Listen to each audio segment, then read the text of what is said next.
Et c'est maintenant l'heure en toute liberté sur LCI. Vous le savez, une heure de décryptage, de débat sans tabou et sans langue de bois. En somme, en toute liberté, on est ensemble jusqu'à 10h. Ça n'arrive qu'en France. D'abord, il y a eu Simon. Il a francisé son nom, Simon, après le 7 octobre. Il disait que c'était plus sûr pour ses filles. Et puis il y a Philippe et Pascal qui ont donné à leurs enfants des prénoms anglais au cas où il faudrait partir vite ailleurs. Et puis Aurélie, qui vend son petit appartement, elle s'en va aux États-Unis, en Israël, au Canada, en Italie, peu importe où, du moment que c'est loin. En 20 ans, un juif sur 5 aurait quitté la France, pas par goût d'ailleurs, non, mais pas peur d'ici.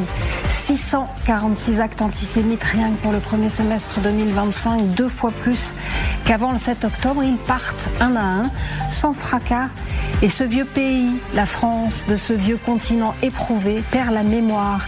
Il oublie la nuit et le brouillard, Dreyfus et Drancy, les wagons et les justes. Il oublie qu'on ne sort jamais indemne d'avoir laissé partir ces juifs. Un pays qui oublie finit toujours par se perdre. Ça n'arrive qu'en France.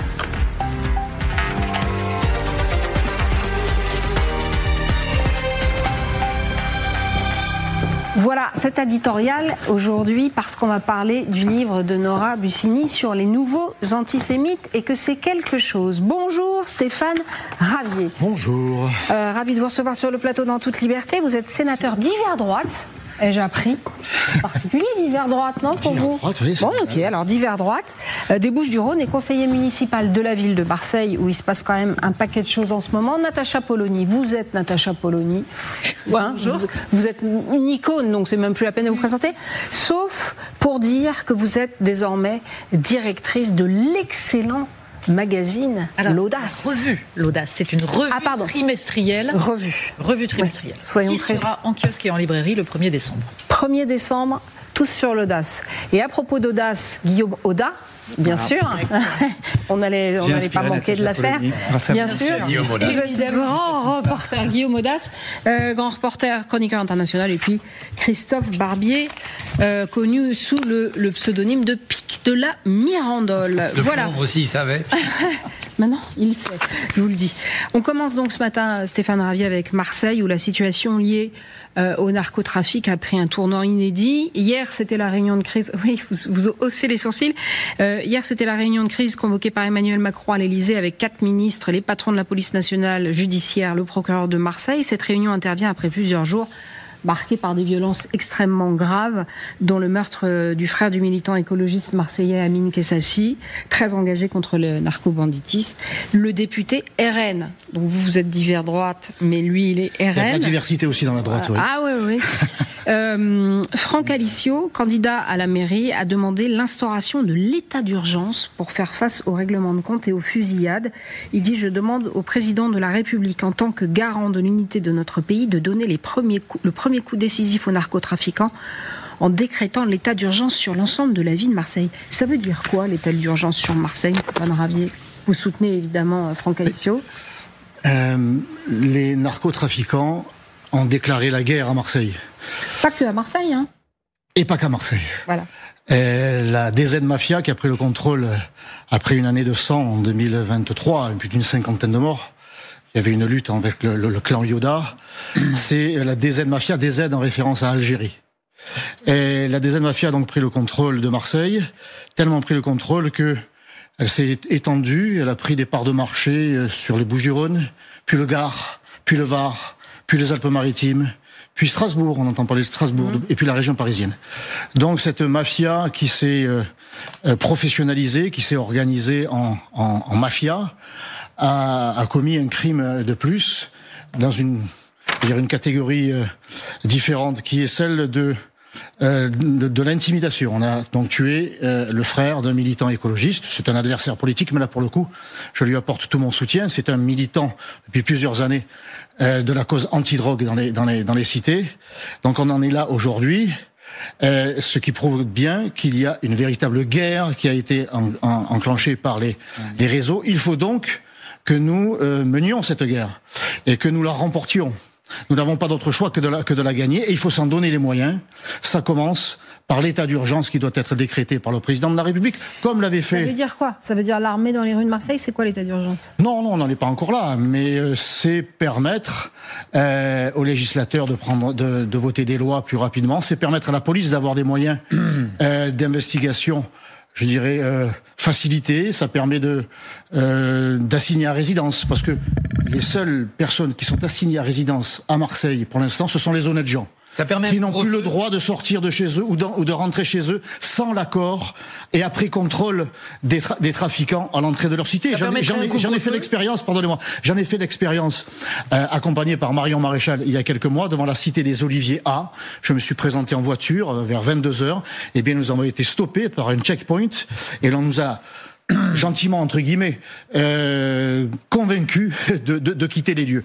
Donc on en est là aujourd'hui. Il y a une partie de la population marseillaise qui est assignée à résidence. Ce sont les narcotrafiquants qui doivent être dans un premier temps assignés à résidence avant d'être arrêtés. Pardon ? Si vous étiez venu pour acheter de la drogue, si vous aviez dit on va acheter de la drogue, vous seriez rentré ? Oui, c'est la seule condition qui vous permet d'entrer dans la cité, sauf à démontrer que vous y habitez. Il peut y avoir à ce moment-là un accord, pas tout le temps d'ailleurs. Donc ce sont des quartiers, des pans entiers de notre territoire qui sont passés sous une autre loi. La loi des dealers, la loi des narcotrafiquants. La situation a complètement dégénéré, elle est hors de contrôle, et j'ai bien peur que la réunion d'hier à l'Elysée ne soit pas à la hauteur du problème que nous subissons. Le ministre de l'Intérieur est sorti de cette réunion en disant à Marseille, le nombre de points de deal a diminué, les coups qu'on a portés ont été des coups réels. C'est vrai qu'on a l'impression qu'il y a eu des arrestations, il y a des saisies de biens aussi. Vous constatez quand même que la police a avancé un peu ? La police, vraiment, je lui tire mon chapeau parce qu'elle fait un travail extraordinaire. Elle a, je dirais, des ennemis en face, ce sont les dealers. Et puis, dans son dos, elle a quand même des gens qui ne sont pas des ennemis, bien sûr, mais qui ne sont pas toujours les soutiens. Sa hiérarchie, qui ne souhaite pas qu'il y ait trop de vagues. Une certaine presse et certains partis politiques, dès qu'il y a ce que certains considèrent comme des dérapages, eh bien, se précipitent pour dénoncer la prétendue violence de la police. Donc, elle agit sur plusieurs fronts et elle a des résultats. C'est vrai. Elle arrête beaucoup de dealers, des petites mains. Mais son travail est détricoté par une justice, quelquefois de façon involontaire, parce que lorsque vous arrêtez les dealers, il n'y a plus de place en prison. 188% de taux d'occupation dans la prison des Baumettes. Lorsque ce sont des étrangers, 50% des petites mains du trafic, non seulement sont des étrangers, mais en situation irrégulière. Quand vous voulez les expulser, les pays d'origine ne vous délivrent pas les laissez-passer consulaires. Donc il y a tous les maillons de la chaîne, de la sécurité en général et du trafic de stupes en particulier, sont brisés. C'est donc l'ensemble qu'il faut revoir. Et Monsieur Nunez, qui nous fait savoir qu'il va venir à Marseille, il va revenir à Marseille. Ouais. Il était préfet à Marseille. Et lorsqu'il était préfet en 2014, j'étais maire, moi, des secteurs 13e et 14e arrondissement où le stup est malheureusement très implanté. Il ne me tenait même pas au courant des règlements de compte qui avaient lieu. Et il n'a pas tiré la sonnette d'alarme. Il n'a pas été visionnaire dans ce monde-là. Le seul qui a tiré la sonnette d'alarme, c'est votre serviteur. Malheureusement, on ne l'a pas écouté. Alors, Guillaume, quels sont les moyens qui ont été mis sur la table par l'État, justement, pour mener la guerre contre les narcotrafics, s'il vous plaît ? Et peut-être que la question corollaire que vous m'avez pas posée, qu'on posera au sénateur, est-ce que ces moyens sont suffisants ? Et il faut d'abord regarder la Cour des comptes. Et qu'est-ce qu'elle nous dit, la Cour des comptes ? C'est qu'il y a 1,8 milliard d'euros par an qui sont dépensés par l'État pour la lutte contre le narcotrafic. Ça, concrètement, implique 20 000 agents, des douaniers, des gendarmes, des policiers sur le terrain qui, chaque jour, quotidiennement, sont impliqués contre ce fléau. Vous me permettez de compléter par un chiffre ? La même Cour des comptes fait savoir que sous le mandat ou la présidence d'Emmanuel Macron, le nombre de policiers à Marseille a diminué de plus de 4%.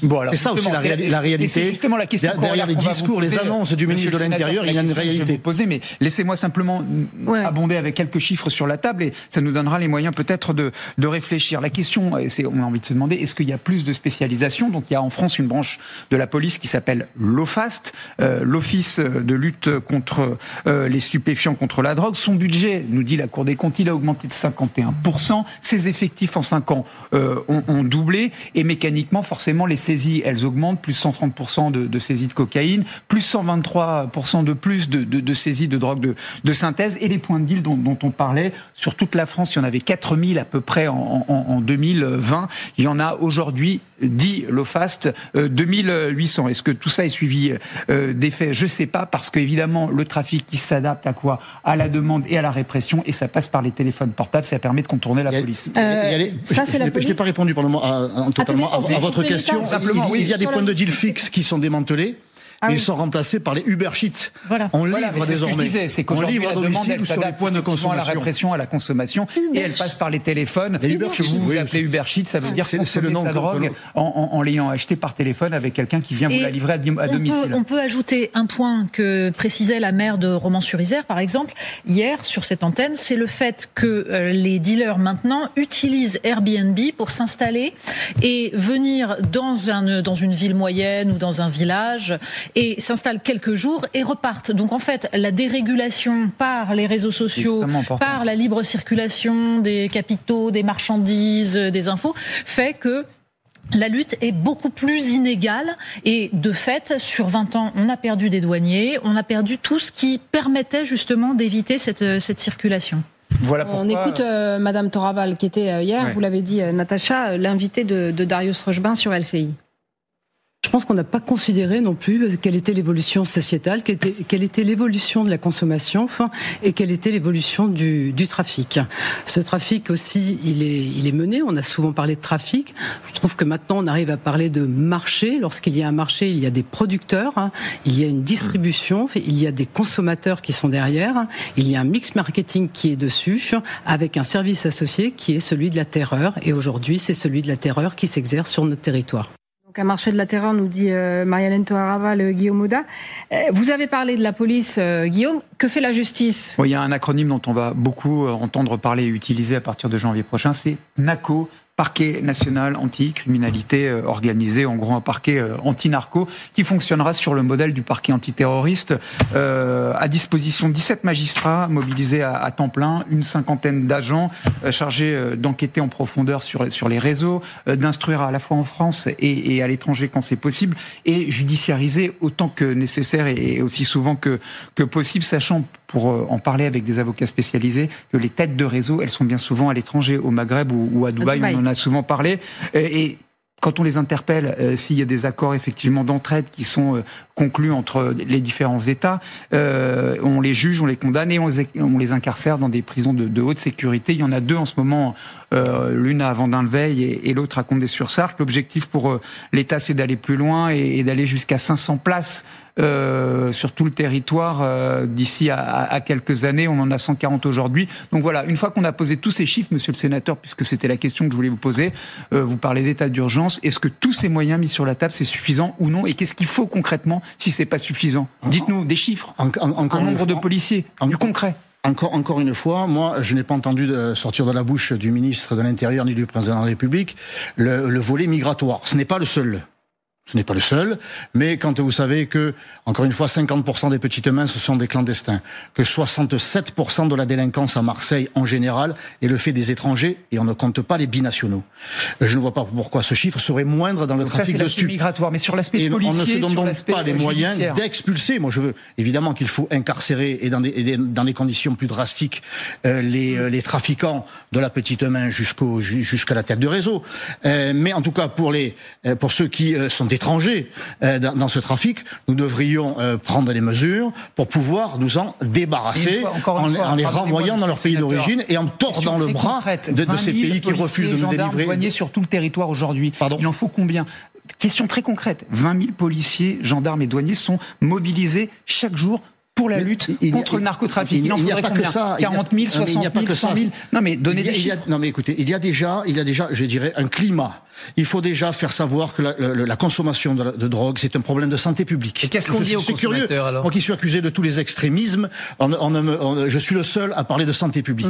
La consommation de drogue, que ça soit une barrette de shit ou de la coke, cela nuit à la santé publique, cela nuit à la sécurité en général. La première cause d'accident de la route, de mortalité dans les Bouches-du-Rhône, c'est la consommation de stupes. C'est même plus la vitesse. C'est quand même une donnée fondamentale. Donc il devrait y avoir déjà une grande campagne de sensibilisation sur les effets de de la consommation de drogue. C'est pas festif, c'est devenu criminel. Bon, donc d'abord la prévention et ensuite il faut se donner les moyens, mais dans tous les domaines, pas seulement. D'abord les policiers, ensuite la prévention. Non mais il y a un autre problème. Le narcoterrorisme a tellement de moyens que les magistrats marseillais qui ont été auditionnés par le Sénat ont tiré la sonnette d'alarme, faisant savoir que nous étions dans un processus de mexicanisation, avec une corruption dans tous les domaines possibles, que ce soit les greffiers, que ce soit les agents de l'administration pénitentiaire. Je suis allé visiter la prison de Luynes, à côté d'Aix-en-Provence. Quand vous avez un agent qui débute sa carrière à 1 600 € par mois et qui doit se loger dans la région aixoise, il n'a pas les moyens. Et quand il y a des tentatives de corruption, parce qu'il y a tellement d'argent, je dis pas qu'ils sont corrompus, mais là aussi, je dirais qu'il faut avoir une approche aussi financière de ces agents, y compris de ceux des douanes, qui sont les plus efficaces. 70% des saisies le sont par les douanes. Il y a aussi un problème de rémunération de ces personnels pour qu'ils s'investissent à fond et qu'ils ne soient pas la proie de cette mexicanisation. Moi, si je devais avoir une référence pour une politique globale en matière de lutte contre le trafic de stupes, pardonnez-moi, je finis. Ce n'est pas le Mexique, c'est le Salvador. Il faut buckéliser, notre politique, prendre l'exemple du Salvador. Quand on a arrêté au Salvador quand on a arrêté tous les tatoués parce que les membres des gangs étaient tatoués, on a arrêté des innocents. Oui, mais c'est devenu le pays le plus sûr. Évidemment, tout doit être encadré par le Parlement. Lorsqu'il y a eu l'épidémie de Covid, le président de la République a bien réussi à enfermer 67 millions de Français. Donc on peut en encadrant ce processus, on peut quand même devant cette épidémie générale de trafic de stupes prendre des mesures exceptionnelles dans le cadre de l'état de droit, bien sûr, et ça doit commencer par l'état d'urgence. Je vais vous faire rebondir juste pour finir sur Benoît Payan, le maire de Marseille, qui était sur RTL ce matin et qui a fait cet aveu assez fou quand même, cette confession, je dirais. J'ai eu 402 menaces de mort depuis le mois de septembre. J'ai reçu 402 menaces de mort. Vous êtes sous protection ? Non. Pas de menaces de mort directes des narcotrafiquants. Il y a des gens qui sont improbables, il y a des gens et c'est d'ailleurs pas souvent des Marseillais, et croyez-moi, c'est quelque chose avec lequel il faut vivre. Vous avez peur ? J'ai déposé plainte. Non, j'ai pas peur, je n'ai pas à avoir peur. Dès qu'on a peur, en fait, ils ont gagné. Dès qu'on se tait, et je trouve que le silence est assourdissant à Marseille. Notamment d'une part ou même de la majorité de la classe politique. Parce qu'en effet, ce qui s'est passé avec Mehdi, si on essaie de le comprendre, ça veut dire taisez-vous. Plus de 400 menaces de mort, c'est ce que vous appelez la mexicanisation de la vie là-bas. Les magistrats eux-mêmes sont inquiets pour leur vie, parce que quand on en est à assassiner le frère de quelqu'un qui s'est investi via le tissu social. Il a fait une le prochain sur la liste, c'est qui ? C'est le maire, c'est le député, c'est le magistrat, c'est le commissaire de police. Il a fait une tribune dans Le Monde, Amine Kessassi. Je ne me tairai pas, je dirais et répéterai que mon frère Mehdi est mort pour rien. Je dirais la violence du narcotrafic. Merci beaucoup Stéphane Ravier d'être passé sur le plateau dans toute liberté. Allez, à la une 2, les nouveaux antisémites. Qui sont-ils ? Merci beaucoup. Merci à vous. Venez, alors, merci Stéphane Ravier, venez, Nora Bussini, vous avez fait une enquête choc, une enquête infiltrée, qui s'appelle Les Nouveaux Antisémites. Pendant un an, vous êtes fondu dans des collectifs féministes, LGBT, étudiants et dans les réseaux de la gauche radicale. Et vous n'avez pas observé de loin, hein. C'est vraiment, vous avez assisté aux réunions, aux discussions internes, aux mots échangés quand les caméras sont éteintes. Et ce que vous rapportez est factuel, précis. C'est un antisémitisme qui circule librement, parfois revendiqué, parfois enrobé de slogans, parfois simplement accepté, disons, par conformisme. Il est au cœur, cet antisémitisme, des milieux dits progressistes. C'est quand même étrange. C'est étrange, et c'est étrange. On est aujourd'hui mercredi, samedi, se tient la manifestation annuelle de lutte contre les violences faites aux femmes, où là, énormément de collectifs féministes vont défiler dans les rues, et tant mieux, parce que les violences faites aux femmes sont au cœur de l'actualité, malheureusement. Et sauf que là, samedi, par exemple, il va y avoir des collectifs féministes qui vont défiler avec une organisation reconnue comme terroriste dans de nombreux pays, le Canada, les États-Unis, l'Allemagne, les Pays-Bas, Samidoun, qui est la façade du Front populaire de libération de la Palestine et qui a participé aux attaques du 7 octobre. Et ça, ces féministes le savent et elles le font quand même. C'est dingue, non, Natacha ? Ouais. Oui, c'est votre enquête, elle montre quelque chose qu'on voit monter depuis 20 ans. En fait. C'est-à-dire que ce qu'il faudrait définir, c'est la jonction entre un antisémitisme qui est monté dans certains quartiers de banlieue. Pour ma part, j'ai commencé mes premières enquêtes de journaliste, c'était sur la montée de l'antisémitisme et de l'islamisme dans les collèges et lycées en France. À l'époque, quand on écrivait là-dessus, on était traité de raciste. Voilà. Oui. Donc, toujours, on a vu monter cela petit à petit en 20 ans, sauf que le 7 octobre a modifié les choses. C'est-à-dire que l'aveuglement d'une partie de la gauche sur cette question-là, parce qu'il ne fallait surtout pas avoir l'air raciste, s'est doublé de quelque chose qui est compliqué, c'est-à-dire la tension autour de ce qui s'est passé le 7 octobre et après. Comment faites-vous, et j'aimerais vous entendre là-dessus, comment distingue-t-on, parce que c'est ça l'enjeu, comment réussit-on à distinguer la critique légitime de la politique d'Israël, des crimes de guerre qui sont commis, etc., et l'antisémitisme qui se greffe là-dessus et utilise ça comme prétexte. Réponse de Nora Bussini dans une seconde après la pause. À tout de suite sur LCI. De retour sur le plateau dans toute liberté sur LCI. Natacha, votre question pour Nora Bussini, qu'on a invité pour son livre passionnant Les nouveaux antisémites, une enquête d'une infiltrée dans les rangs de l'ultra-gauche. Natacha. Oui, je résume ma question avant la pause publicitaire. Donc, on a vu monter un antisémitisme qui faisait l'objet d'un déni absolu parce que il était issu, enfin, il émanait de jeunes issus de l'immigration. Et aujourd'hui, le 7 octobre a changé la donne puisque s'ajoute la critique légitime de la politique d'Israël et des attaques sur Gaza, au Liban, etc. Comment vous distinguez, en fait, la critique légitime et la dérive antisémite indéniable qui en découle ? Par la loi.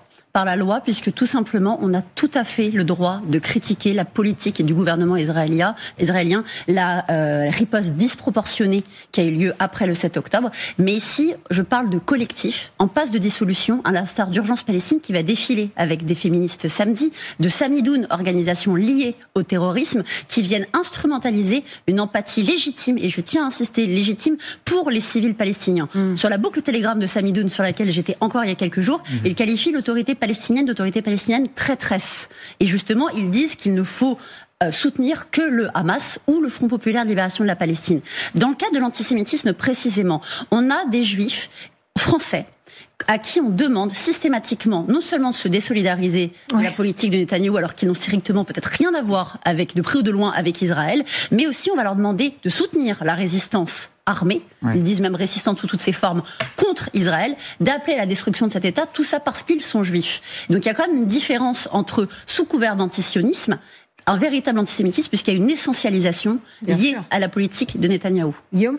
Oui, enfin, vous alertez à travers cet ouvrage sur un phénomène qui est effectivement croissant, qui prend racine dans l'intersectionnalité, sous le paravent ou les dehors de l'antiracisme, l'anticolonialisme.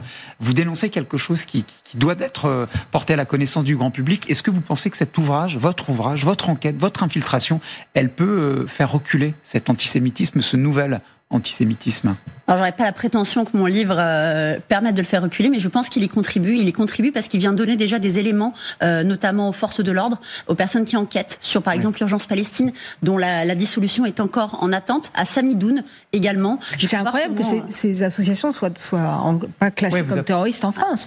En tout cas, en Belgique, j'ai enquêté aussi en Belgique, je suis allée sur le campus de Columbia aussi. Là, il y a des choses qui avancent, en tout cas depuis la sortie du livre, en Belgique notamment. Et ça, c'est formidable. Christophe ? On a vu l'antisémitisme revenir de manière virulente dans des milieux qu'on pensait protégés, si j'ose dire, par leur intelligence. L'enseignement supérieur, l'université, Sciences Po. Comment vous expliquez cela ? Est-ce que c'est un calcul idéologique froid ? On s'appuie sur les islamistes, sur les antisémites, parce que ça nous permettra de faire des voix aux prochaines élections ? Ou est-ce qu'il y a un projet idéologique plus profond ? Les deux. Déjà, dans le cas des campus, j'ai fait plusieurs campus en France. Je suis allée sur le campus de l'Université libre de Bruxelles.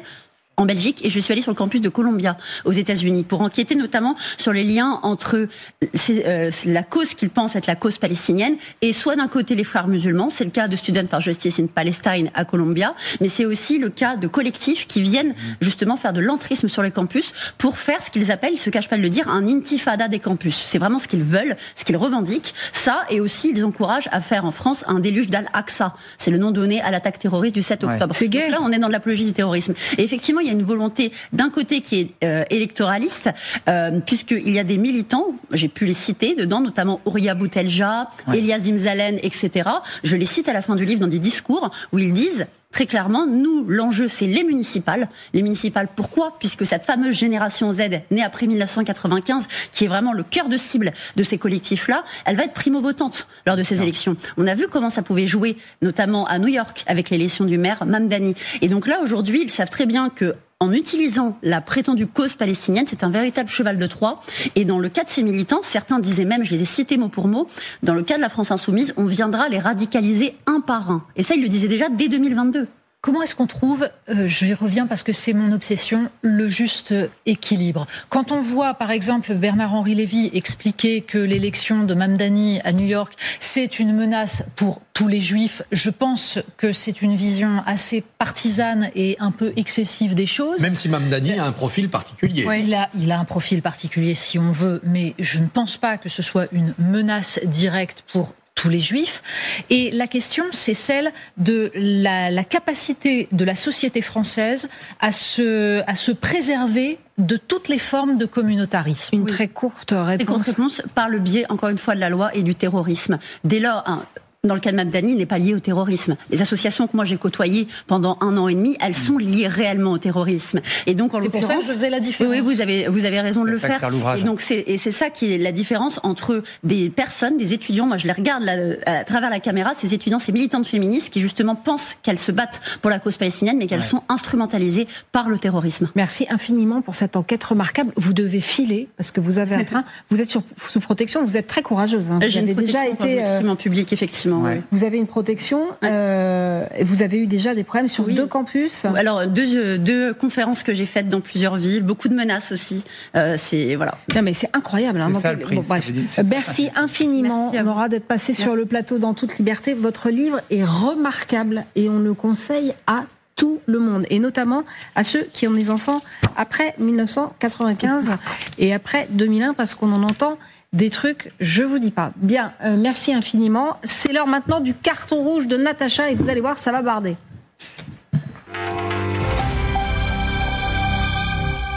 Alors Natacha, comme toute la France, vous étiez hier derrière la grande confrontation de David Pujadas, qui est une émission politique où certains Français posent des questions à des politiques, justement. Et hier, c'était Raphaël Glucksmann. Donc on a eu une séquence assez tendue avec Éric Zemmour. Je conseille à tout le monde d'aller revoir le replay. Mais vous, ce qui vous a intéressé particulièrement dans cette émission, c'est la confrontation entre un producteur de noisettes et Raphaël Glucksmann. On regarde. Quand une décision comme celle-ci est prise, d'interdire l'acétamipride, il doit y avoir la mise en place d'un fonds tout de suite de compensation et d'accompagnement. Et ensuite, la vraie question, c'est que si vous faites un marché commun, eh bien, vous devez avoir des normes communes. Troisième chose qu'il faut mettre en place, c'est que vous avez le marché européen. Et là, il faut mettre en place les clauses miroirs, ce qu'on appelle les clauses miroirs, c'est-à-dire que ne rentrent sur le marché européen que des produits qui respectent les normes qu'on impose à nos propres producteurs. Parce que sinon, on va tuer l'industrie et on va tuer l'agriculture. Voilà, donc ce producteur de noisettes, Natacha, interpellait Raphaël Glucksmann sur le fait, sur quel fait ? Sur le fait qu'il ne pouvait plus produire ces noisettes comme les autres. Je résume. Il y a un insecte qui est en train de détruire les noisetiers, qui est un insecte invasif qui vient d'Asie. Un pesticide permet de lutter contre ça, l'acétamipride. L'ensemble de l'Union européenne continue à autoriser l'acétamipride. La France a interdit l'acétamipride. Donc ce producteur vient avec sa récolte de noisettes détruite. La réponse de Raphaël Glucksmann, vous le voyez, est en 3 temps. D'abord, un fonds de compensation, ensuite les mêmes règles sur l'Union européenne et ensuite des clauses miroirs pour les produits qui viennent hors Union européenne. Et c'est là où je trouve cette façon de raisonner absolument extraordinaire. Face à un producteur qui lui dit je suis en train de mourir, il répond on va faire un fonds de compensation. C'est-à-dire que la première, et vous voyez qu'il termine son intervention en disant il faut préserver la production. Donc on préserve la production en détruisant la filière française et en compensant avec de l'argent. Et ensuite, on espère que peut-être nos partenaires européens vont se dire que c'est une idée géniale de détruire leur propre filière de noisettes. Et ensuite, enfin, on impose des clauses miroirs parce qu'il faut savoir que la Turquie, par exemple, est devenue un exportateur extrêmement important de noisettes et évidemment ne respecte pas les règles environnementales qui sont les nôtres. Et par exemple, la célèbre pâte à tartiner que tant d'enfants aiment puisque la publicité leur dit de l'aimer, utilise des noisettes, notamment turques.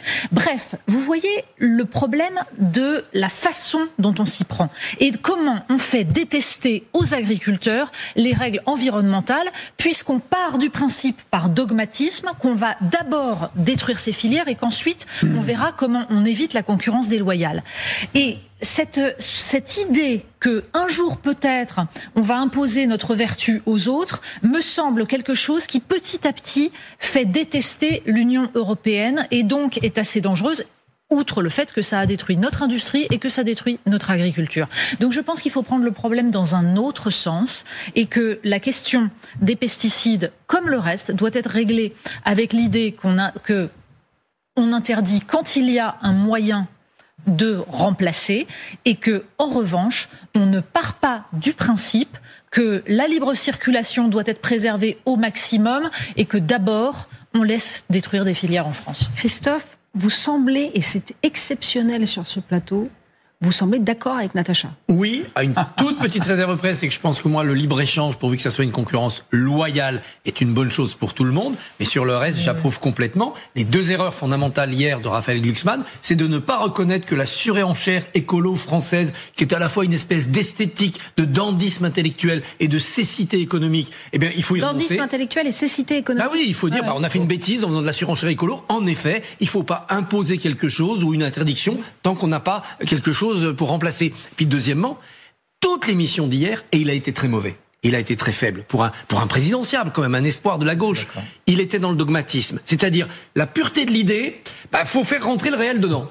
Ah non, mais c'est toujours ça. Non, ce qu'on attend d'un présidentiable, c'est que partant de situation réelle, il expose le pourquoi du comment. À la jeune fille qui veut travailler à l'hôpital en gardant son voile, il n'a pas réussi à opposer simplement ou assez fermement la règle. Madame, non, pas en France. Il y a des pays où peut-être vous pourrez le faire, pas en France. Christophe Barbier, je reviens une seconde. Moi aussi, je suis pour le libre-échange dans des zones économiques homogènes. Et à concurrence loyale. À quel moment vous croyez que l'Union européenne et le reste du monde sont des zones économiques homogènes? Même au sein de l'Union européenne, ce n'est pas une zone économique homogène. Donc protectionnisme aux frontières de l'Europe. La noisette turque, on taxe. Voilà. On taxe. Voilà. Et pourquoi on taxe pas la noisette? Et sinon, on décide de se passer de noisettes, mais on tue pas la filière française de noisettes. Donc, en effet, je préfère qu'on taxe parce que j'aime les noisettes. Au dandisme esthétique et à toutes ces régulations qui tuent les agriculteurs, on peut peut-être opposer le bon sens paysan. Donc j'ai un oncle qui lui s'occupe de vignes. Alors ce ne sont pas de noisetiers dont il s'agit, mais il m'explique que parfois il utilise des pesticides et précisément parce qu'il a conscience en réalité que ça peut tuer également des abeilles qui viennent butiner ici et là. Eh bien il l'utilise au petit matin avant le lever du soleil et très tard le soir une fois que le soleil est couché. Comme ça les abeilles elles sont pas là. Il y a quelque chose à imaginer aussi à un moment donné avec ces idées qui naissent du terroir et du bon sens paysan. Mais vous avez totalement raison et on peut déplorer que tout le travail qui avait été fait notamment par Stéphane Le Foll quand il était ministre de l'Agriculture, à savoir la loi d'agroécologie, qui justement essayait de concilier le respect de l'environnement et la capacité des agriculteurs à vivre, ait été détricoté totalement, c'est-à-dire qu'on a reculé. Donc il ne s'agit pas de dire que les normes environnementales sont une bêtise. Il s'agit de dire que s'acheter une conscience vis-à-vis de l'écologie sans régler la question de la concurrence déloyale et du libre-échange, c'est en revanche une absurdité et que de toute façon, le problème doit être affronté par les politiques français parce que ça fait des décennies qu'on nous explique qu'on va faire une autre Europe et que magiquement elle va être formidable. Je rappelle juste une chose, c'est que les Raphaël Glucksmann siège au Parlement européen dans le groupe social-démocrate. Les sociodémocrates européens, à part les députés français, sont tous pour les traités de libre-échange. Donc il y a un moment, il faut être cohérent et avoir conscience des rapports de force. C'est bientôt fini le renard libre dans le poulailler libre de l'Europe. Christophe, est-ce qu'un jour ce marché un peu mal foutu, mal géré peut-être, deviendra une puissance vraiment? Parce qu'on en a tous les atours, tous les attraits, on est très nombreux, très riches. On est une puissance quand on se défend. C'est vrai pour la défense au sens militaire, c'est vrai aussi pour la protection économique. Pourquoi on ne fait pas ce genre de mesures? Parce que les pays ont peur. Soit ils sont égoïstes, ils se disent « moi je préfère qu'il n'y ait pas d'accord avec la Turquie et avec la Chine parce que moi je vais en profiter », soit ils ont peur des rétorsions de ces pays. Donc il faut arriver à ce protectionnisme-là au niveau européen, protéger la communauté européenne. Mais regardez comme c'est difficile sur le Mercosur. Pendant des années, tous ceux qui défendaient l'idée de protéger les intérêts des filières, c'est ça que j'arrive pas à comprendre. Mais parce que c'est une bonne partie de ce personnel politique-là disait souverainisme national, c'est-à-dire on détricote l'Europe. Ils ont été, on avait ça chez Séguin, on avait ça quand même en filigrane. Mais chez tous les opposants au référendum de 2005, c'était on va quand même en finir avec l'Europe. Mais pas du tout. On a prendre la dimension européenne. C'est faux. Natacha. Deuxième point, Christophe Barbier, vous faites exactement comme Raphaël Glucksmann, c'est-à-dire que vous expliquez que par magie, ce qui compte, c'est de le faire absolument à l'échelle européenne. Ah oui. Or, parce que sinon on n'a ni la taille, ni la paix. Alors, personne n'a dit qu'on avait la taille pour être tout seul, Christophe Barbier. Oui. C'est-à-dire que, justement, la question, c'est de savoir comment ce qu'on fait à l'échelle européenne et ce qu'on fait à l'échelle française. Vous venez de reconnaître qu'il y a des pays en Europe qui ne veulent pas se protéger parce que leur modèle d'économie est soit sur l'exportation, soit sur l'importation. Donc, il y a des domaines où il faut commencer par renforcer la France pour pouvoir ensuite introduire un rapport de force avec ces pays. Faut changer le mode. De décision. Non, faut changer le mode de décision au niveau européen. Il faut changer le mode de décision au niveau européen pour que ces pays-là ne soient pas des ennemis de l'intérieur, ne soient pas des fuites dans notre cuirasse. J'ai cru un instant qu'ils étaient d'accord, mais non, je me suis plantée. Je serais toujours plus libre-échangiste et plus européiste que Natacha, c'est normal. Voilà, allez, on passe maintenant, on fait une petite pause et après, alors là, je pense la meilleure blague de Donald Trump. Tout de suite dans un instant après la pub. Elle est énorme. C'est une blague, mais c'est même pas. C'est une blague et c'est pas drôle. Allez, à tout de suite. La phrase qui fait du bruit. Là, ça pourrait être aussi un peu votre carton rouge, hein, Guillaume Oda. 3 jours de visite d'État en grande pompe, en immense pompe, même MBS, donc le chef d'État, le prince héritier en Arabie Saoudite, reçu avec tous les honneurs par le président Trump, à la clé de gros contrats évidemment, et cette petite phrase de Donald Trump, Guillaume, qui vous a fait réagir. C'est un homme extrêmement respecté qui est dans le bureau ovale aujourd'hui et un ami de longue date, un très bon ami. Ce qu'il a fait en matière de droits humains est incroyable. Attendez, on va faire un petit, comment dirais-je, un close-up, je sais plus comment ça s'appelle, on va faire un zoom sur la tête du prince héritier, donc, qui quand il entend ça, mort de rire. Là, voilà, regardez ce sourire magnifique. Il croit pas lui-même. C'est normal pour être zoomer là-dessus. Ouais. C'est super. Mais ça m'avait échappé très honnêtement ce sourire en coin. Bah oui, il boit du petit lait évidemment, parce que bon, alors on n'est pas à une aberration près, en effet avec Donald Trump. En effet, il doit penser à Jamal Khashoggi, donc journaliste saoudien, qui s'était fait arracher le visage. Ouais, découpé en rondelles, pardonnez-moi l'expression, mais c'est vraiment ça qui s'est passé au consulat d'Arabie Saoudite en Turquie, qui a impliqué l'État saoudien au plus haut niveau, et peut-être même MBS, en tout cas des enquêtes l'ont démontré. Mais on aurait tort de penser que toutes ces flatteries, en réalité, elles échappent à toute cohérence de la part de Donald Trump. D'abord, les Saoudiens, ils sont venus investir près de 1 000 milliards de dollars 1 000 milliards de dollars dans des infrastructures américaines d'intelligence artificielle. Ensuite, ils promettent leur implication financière et peut-être même militaire dans le plan de paix de Trump post-Gaza, et Dieu sait qu'il le veut, son prix Nobel de la paix.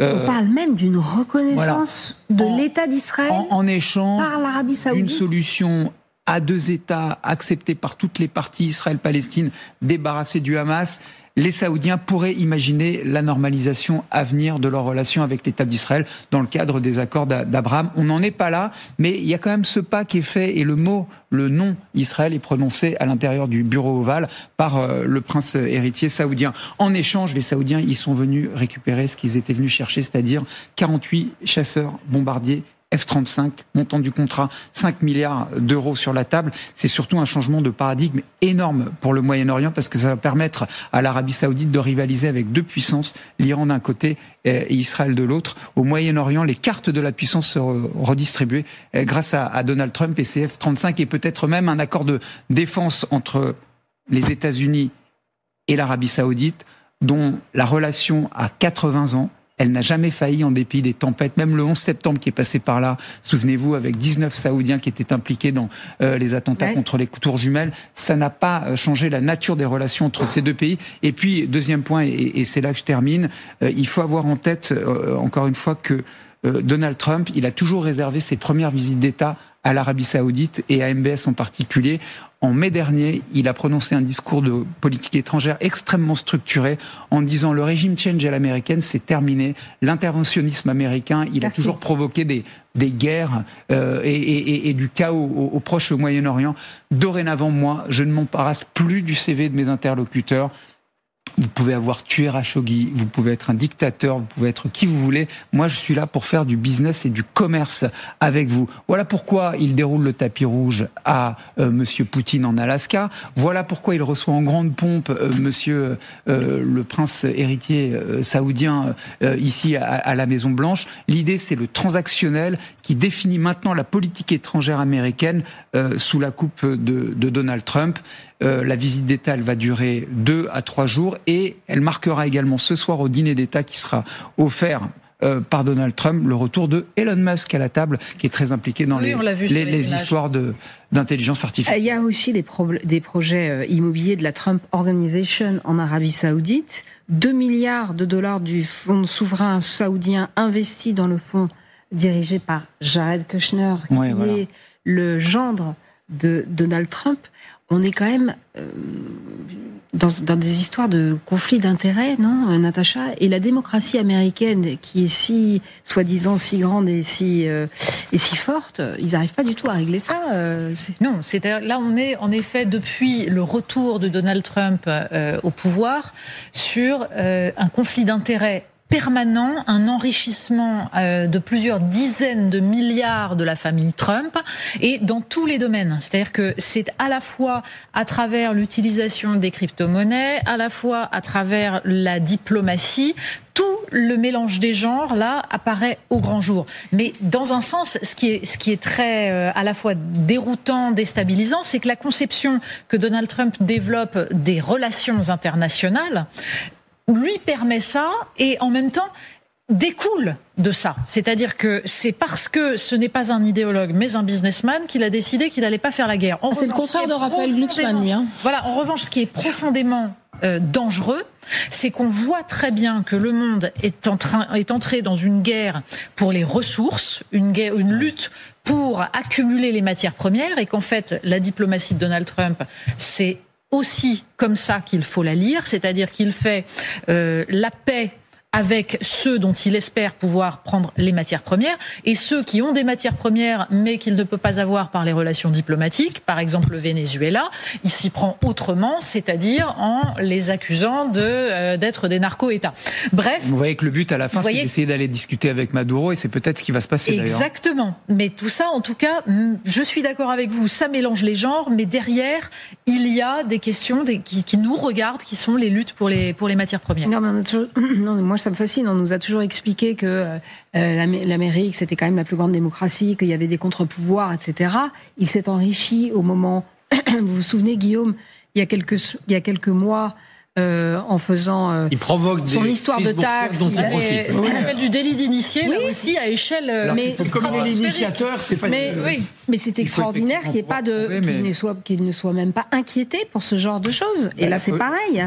Oui, la problématique, c'est que quand vous mélangez, comme ça se passe actuellement, le privé et le public, quand effectivement votre gendre est impliqué dans la reconstruction de Gaza au terme de contrats mirifiques qui sont conclus d'ailleurs avec MBS qui vient lui serrer la main, vous avez toujours une justice qui de toute façon est plus lente à investiguer et à instruire ce genre de phénomène, et lui a le temps de faire des affaires et de changer vraiment d'un point de vue paradigmique, si je peux m'exprimer ainsi, la face du monde, et d'imposer une volonté qui, quoi qu'il en soit, redistribue les cartes de la puissance et sert les intérêts in fine des États-Unis. Qu'est-ce que lui disent les électeurs à la fin ? Bravo, c'est ça qu'on voulait. On voulait s'enrichir, on voulait que les entreprises étrangères viennent investir sur le territoire américain. Elles le font. Si moi je m'en mets un peu dans les poches, au passage, via des mécanismes et des montages financiers un peu occultes, eh bien, laissons la justice faire. Mais elle avance toujours un peu trop lentement, malheureusement, et elle condamne toujours trop tard quand elle condamne. L'inverse est vrai d'ailleurs dans les pays européen, c'est-à-dire que la demande croissante de transparence vis-à-vis des politiques découle en fait du sentiment d'impuissance de ces mêmes politiques, et du coup les citoyens se disent ils ne servent à rien, ils ne défendent pas nos intérêts. Si en plus ils sont corrompus, c'est inacceptable. C'est ça le problème, c'est qu'en fait il faut réussir à associer les deux, c'est-à-dire la lutte contre la corruption et la capacité d'action politique. Sinon, on se retrouve, si on a le choix entre Donald Trump ou l'impuissance totale des politiques, on va être perdant à la fin, quoi qu'il arrive, parce que l'impuissance, ça donne le pouvoir à des Donald Trump. C'est qu'on est prêt à excuser les puissances s'ils sont corrompus. Exactement. Moi, je ne les excuse pas, mais je comprends qu'il y a des électeurs qui fonctionnent comme ça. Bien sûr, c'est vrai des maires, comme c'est vrai des présidents. On préfère les puissants, les efficaces, même s'ils sont pas très honnêtes, à quelqu'un qui est impuissant. C'est ça le carburant du populisme. Allez, c'est maintenant, il y a de l'espoir. Sans transition, comme on dit. Allez, on a ouvert cette émission avec Marseille et ses narcotrafics. J'ai quelque chose à vous soumettre, les amis. Un club de lecture, un parking, une barre d'immeuble. C'est ce que propose le créateur de contenu Geronimo sur ses comptes Instagram et TikTok. Regardez, c'est assez drôle. Mon passant, s'il te plaît. Vas-y, mets-le du guide de mon passant. Vas-y, fais-le, je te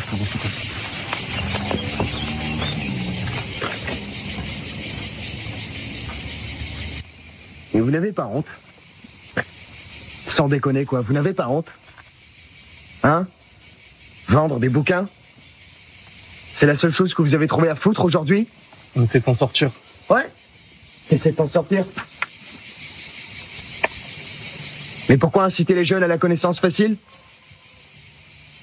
Vous pouvez pas vendre de la drogue comme tout le monde? Vous pouvez pas vendre de la drogue comme tout le monde. Sauvera le pays. Alors j'ai un autre extrait. Oui, vous dites toujours. Attendez, j'ai un autre extrait. Après, on en discute une seconde. Allez-y, Pierre.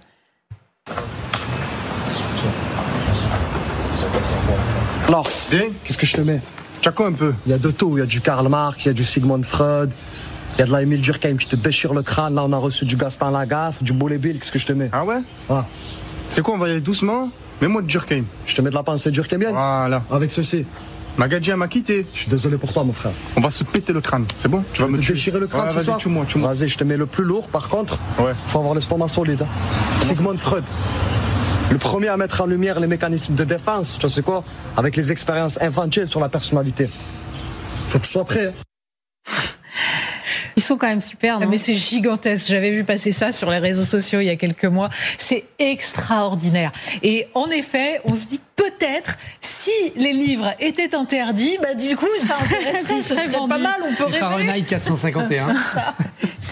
Christophe, vous dites que quand même il y a toujours un peu d'espoir. C'est pour vous qu'on a choisi finalement ce thème, parce que vous dites la France, c'est ce pays quand même où on finit par rire de tout. Voilà. Les Anglais font un peu ça aussi. Oui, bien sûr. C'est les vieilles civilisations revenues de tout, qui savent qu'elles sont passées par des périodes très difficiles et qu'elles sont sorties, qui ont cultivé l'humour, et plus que l'humour, l'autodérision. C'est arriver à faire rire avec les plaies du pays. Tout finit par des chansons, disait Beaumarchais. Eh bien, tout finit aussi par des plaisanteries. Des petits sketchs, Guillaume. Moi, ça m'a rappelé, en fait, bon, je sais pas si vous l'avez vu, mais en 2003, Abdelatif Kechiche avait fait un film, L'Esquive, où dans une cité de banlieue, en fait, on répétait une pièce de théâtre. C'était Marivaux, et en fait, le film était extraordinaire, mais pour les mêmes raisons, en fait.